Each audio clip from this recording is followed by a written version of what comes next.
Hello and welcome to a very special podcast series, Unusual Suspects. I'm your host, Gaurav Chaudhary. This is a series about unraveling stories of entrepreneurs, investors, and businesses that are disruptors, yet not in your face. Their disruptions have consistently delivered on the purpose and the mission they embarked on. Their values are as strong as the mission.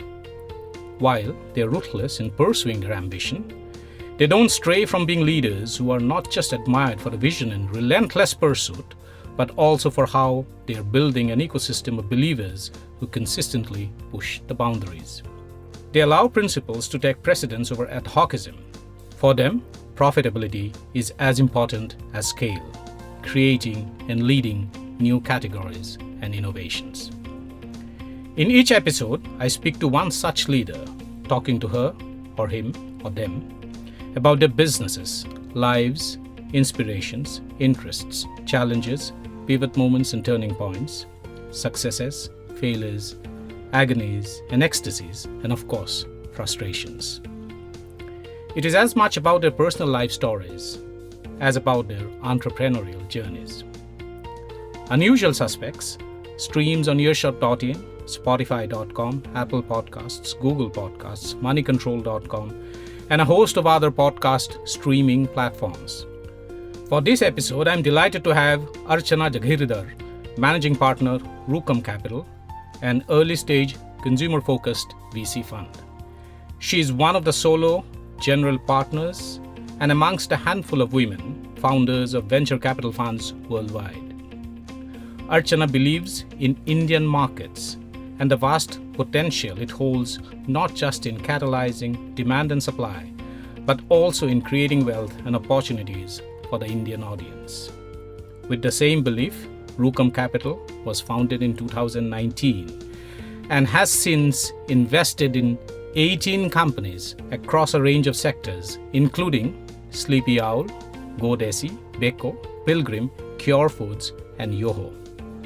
With more than 25 years of experience, Archana now holds a board observer seat in select portfolio companies.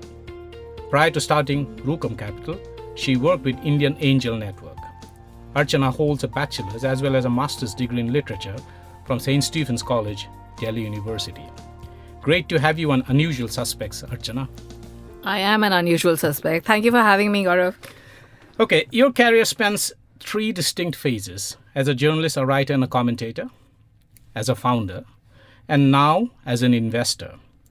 The lessons learned and unlearned may have shaped your thinking, approach, and philosophy as an investor. Take us through this. So I think there's a lot of commonality in everything I've done, in the sense that as a writer, you ask the right questions. Why should something happen? What's the story? Why should it be of interest? I think early stage investing is pretty similar, where you ask the relevant questions. Who is this product for? Should it exist? Is there a need for it in the market? At what price point would it be required? So you are asking the questions. And when you ask the right questions to founders, you hope to get the right answers. And that's how you build your investment sort of thesis. As a founder of Rukam Capital, and I was a founder in an earlier avatar as well, you learn to take a lot of risks. You learn that it's not easy. A lot of the judgment calls that you have to make on a daily basis are based on imperfect information and ideas. And you still have to be able to lead and live with a lot of uncertainty around you, which is suitable to be an early stage investor because you're surrounded by imperfection and uncertainty. Right. India's venture capital scene has always been a predominantly boys' club.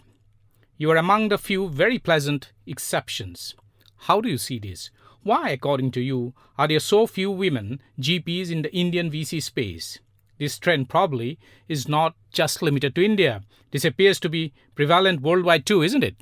So, For people to hand you their capital, because typically VC is a blind pool of capital, which basically means that somebody is giving you their money and they trust you to make the investment decisions. They are not involved in taking those decisions for their own money. Now, you can imagine that's a very, very hard thing to do, to be able to trust, in that sense, a stranger. To take important decisions with your capital and where the capital doesn't go down to zero.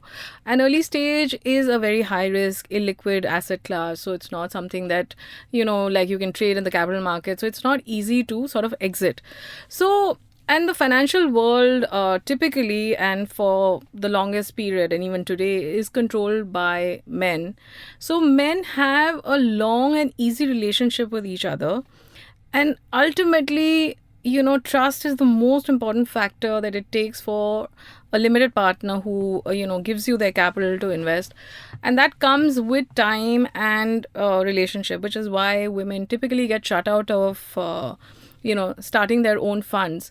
But there are some LPs in India and overseas who are now looking actively to support women managers and are willing to take that leap of faith and say that, okay, maybe this relationship has not been as long as, let's say, some of their relationship with other money managers.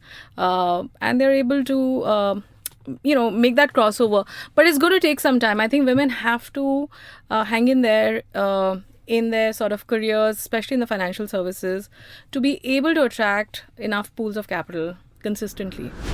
When did you decide to take this leap of faith? Because this has been it probably would go down as a giant leap of faith in your entire career, probably the biggest one. And when did you decide to do that, and how did it come about?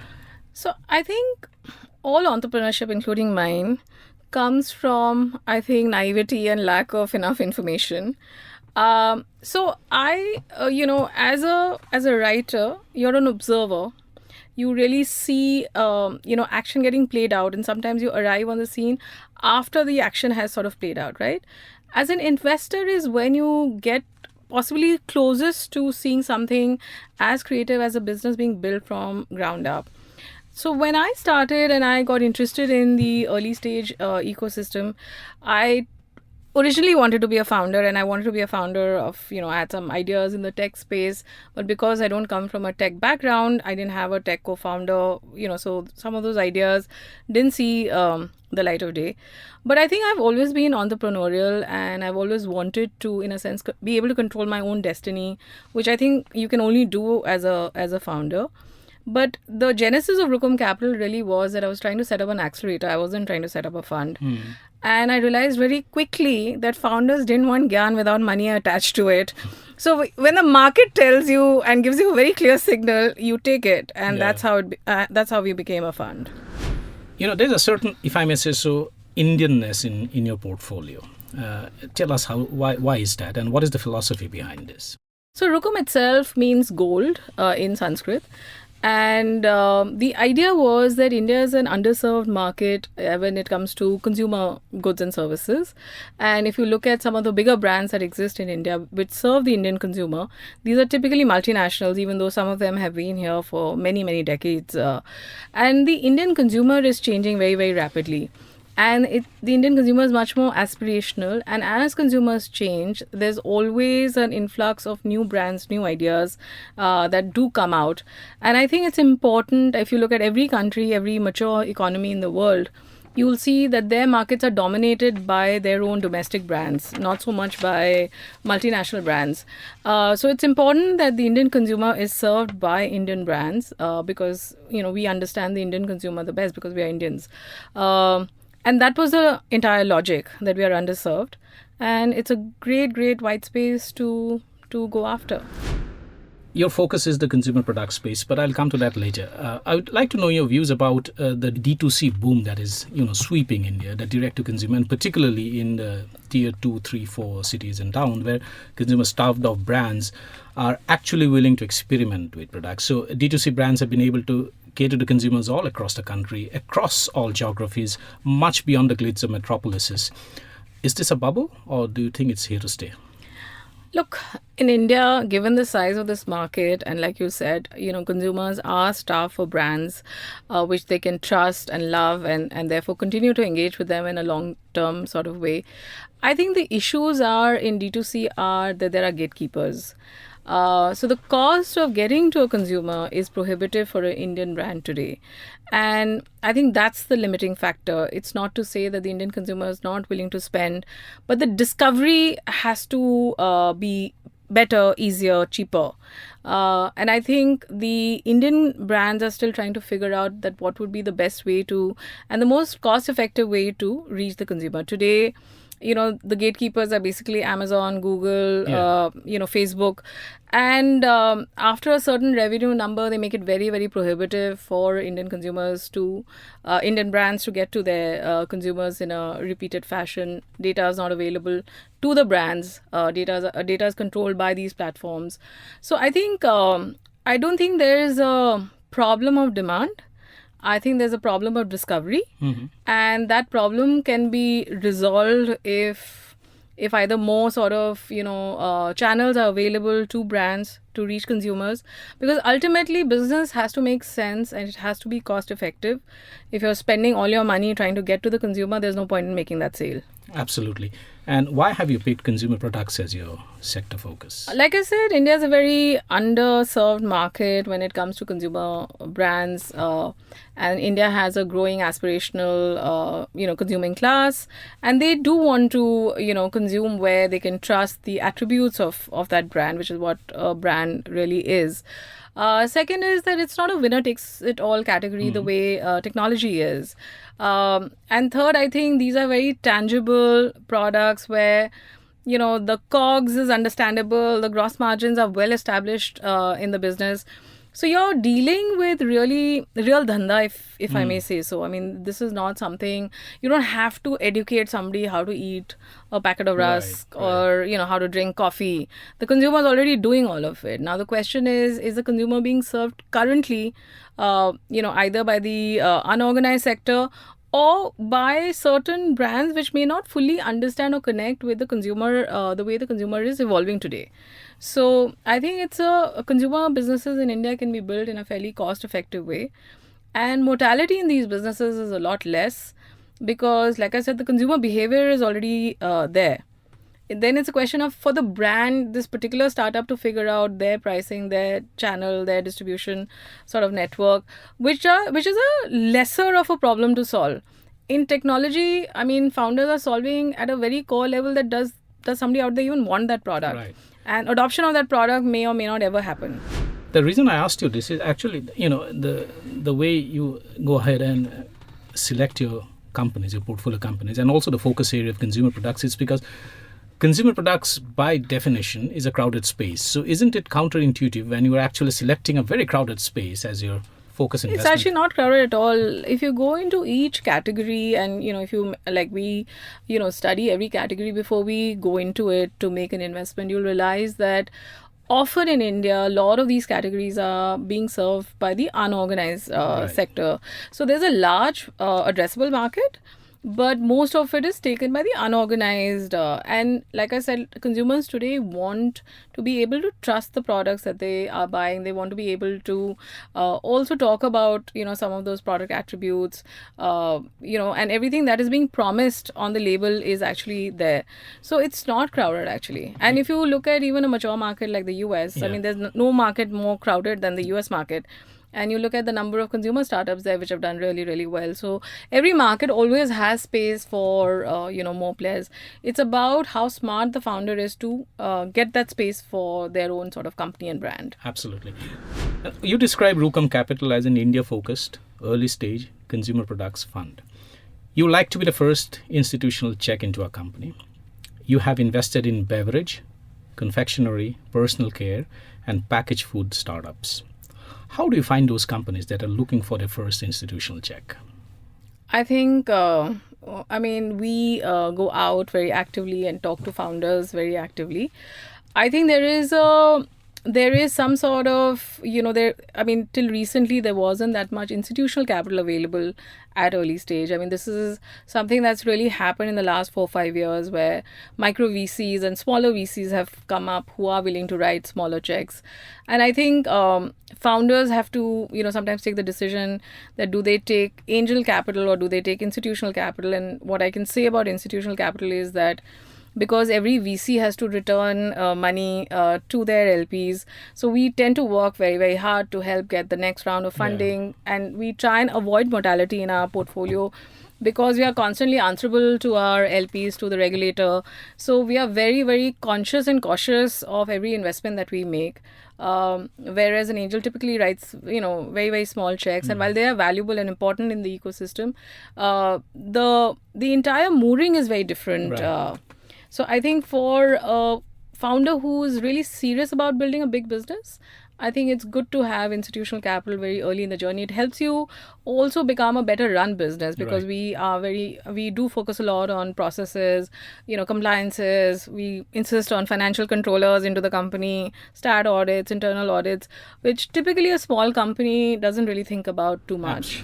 Absolutely. And on an average, how many startups do you evaluate in a quarter? And of these, how many do you actually end up investing in? The job of every investor is to actually say no. The job of every investor is not to say yes. Mm-hmm. So the unfortunate truth, again, we are a undercapitalized country. There isn't enough capital available, unfortunately, in India for founders. I think there are lots of very, very good founders building very good businesses. But we are all sort of limited by how much capital that we all sort of, control and have access to. So typically that ratio is pretty poor, I must admit. Mm-hmm. And that's true for all VCs. And it'll be true for even angel investors because, there's just such a huge pool of talent of founders who are trying to build interesting companies. So that ratio tends to be pretty poorly skewed towards the founders. And how many do you evaluate in a quarter on an average? It's a very large number. Very large number. And yeah. So I think in a year we would end up seeing maybe about 3,000 companies. And how many checks do you cut out in a year? It could be 5, 6, depending on, whether they meet our, what we feel about that category, what we feel about the founder. I think just as a VC has to generate trust with their limited partners, founders have to generate that trust with VCs. I think for any investor, it's important to be able to trust the founder more than even what the product that they're building or more than even the category that they sit in. That's right. So, and this is an aspect that stands out when you invest because you invest more in the founders rather than in the companies initially. Only in the founders. Yeah. And so what's behind this approach?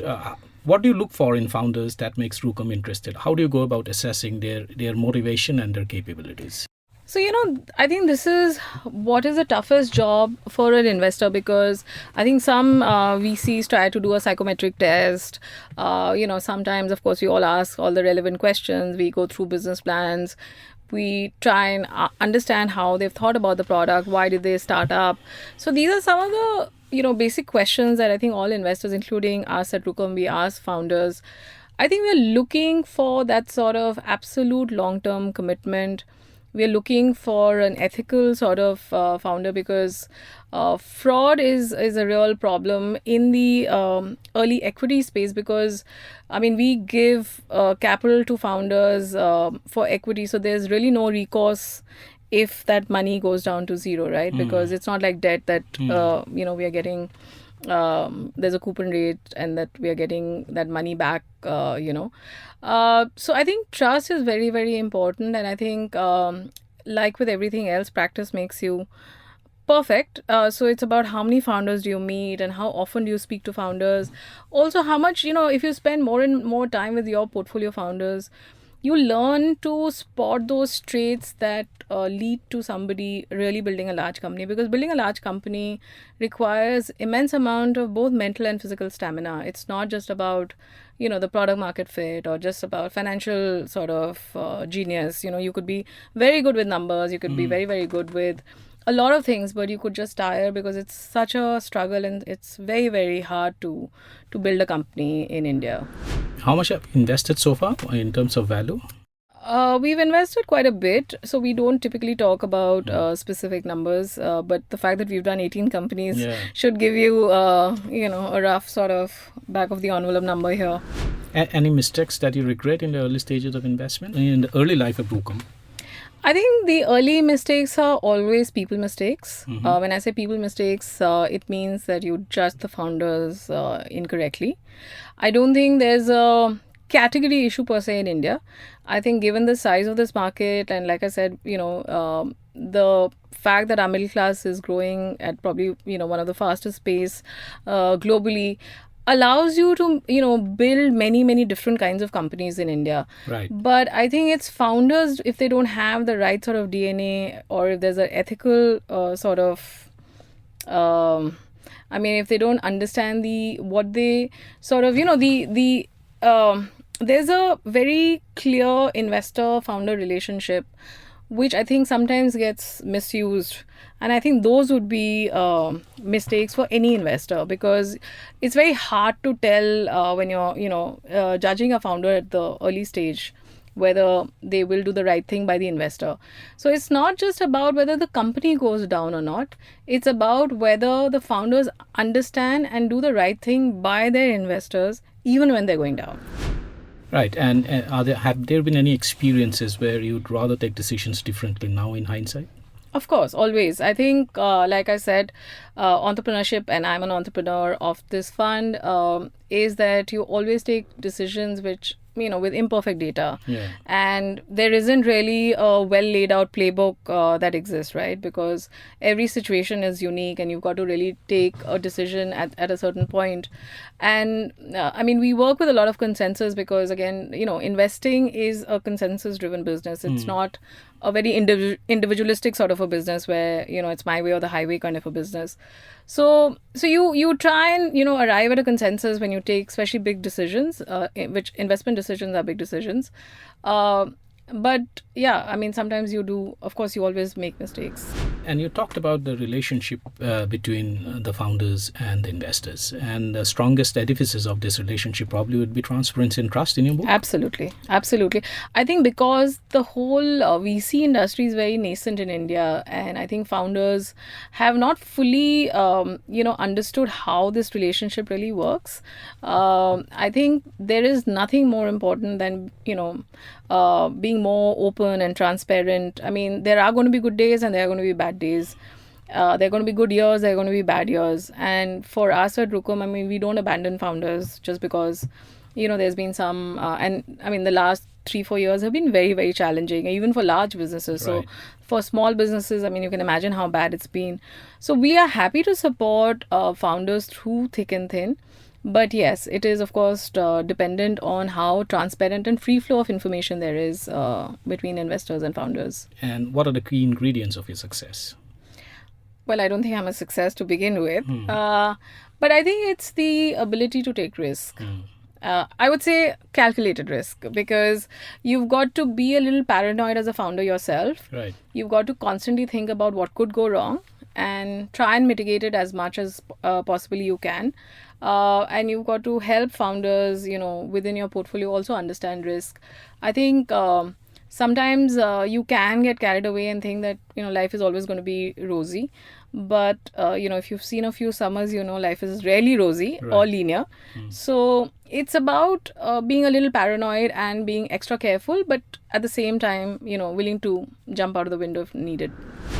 And finally, VCs also have the pivot moments, don't they? Both in terms of scaling up and also bigger checks, giving bigger checks and also diversifying your portfolio. Is there a pivot plan for Rukam too? So Rukam is already a pivot. Like I said to you when we were discussing earlier, we were actually an accelerator. And when we realized that founders don't want any GAN without, capital attached to it, we pivoted to becoming a fund. And I think that was the best decision, because ultimately capital does make a difference, in the early stages of a company's journey. I think our next pivot is likely to further see what are the opportunities. I think there is a big gap at Series A. There's not enough capital available.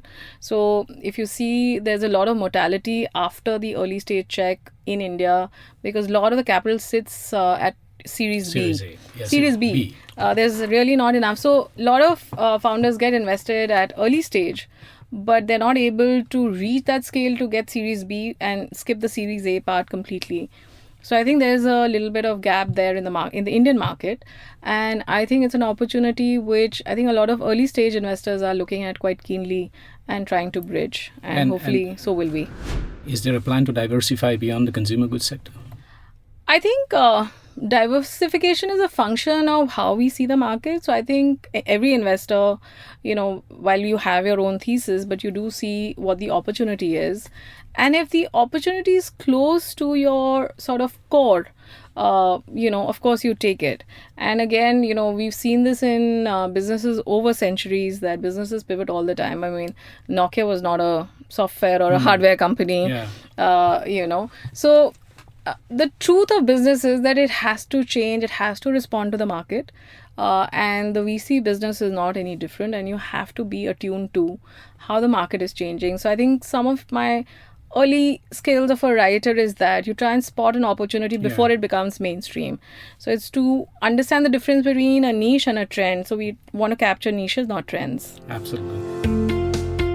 Thank you, Archana. So very well put, to understand the difference between a niche and a trend, and you want to be on the side of niche rather than be on the trend side. Thank you for sharing these very deep insights about venture capital, about entrepreneurship, and about your own personal journey. All right. Thank you. Bye.